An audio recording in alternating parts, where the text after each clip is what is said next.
it belongs to God. 2. The battle of control. Psalm 46 verse 10, Proverbs 3 verses 5 to 6, Matthew 11 verses 28 to 30. One of the most draining battles Christians face is the struggle for control. We want to control how people act, how situations turn out, and even how quickly God answers our prayers. It shows up in small things, like trying to micromanage family members, or in big ways, like refusing to surrender our future to God because we're afraid of what might happen. But here's the truth, the battle for control is a battle we will always lose. Why? Because control ultimately belongs to God alone. Psalm 24 verse 1 declares, "The earth is the Lord's, and everything in it, the world, and all who live in it." Yet we often act like everything belongs to us. And when things don't go according to our plans, we panic, manipulate, or force outcomes. This is exhausting, both spiritually and emotionally.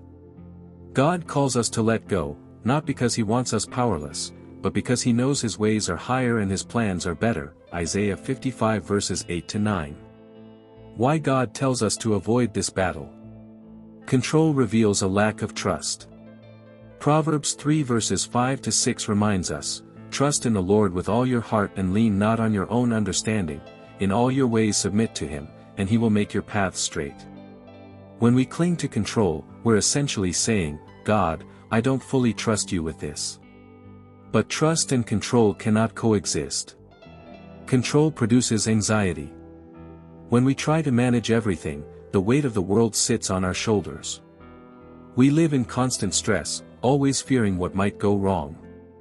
Jesus warned us in Matthew 6 verse 27, "Can any one of you by worrying add a single hour to your life?" The battle for control only feeds worry and robs peace. Control blocks God's intervention. Sometimes God waits for us to let go before He steps in. As long as we insist on being in charge, we shut the door on His supernatural power. Surrender opens the way for His Spirit to move. A biblical example, King Saul. In 1 Samuel, King Saul is a tragic example of someone destroyed by his need for control. When God commanded him to completely destroy the Amalekites, 1 Samuel 15, Saul disobeyed, sparing what he thought was best. He wanted to control the outcome instead of obeying God. Later, Saul grew jealous of David and tried to control the kingdom by hunting him down. The more Saul grasped for control, the more peace slipped away. His obsession led to his downfall.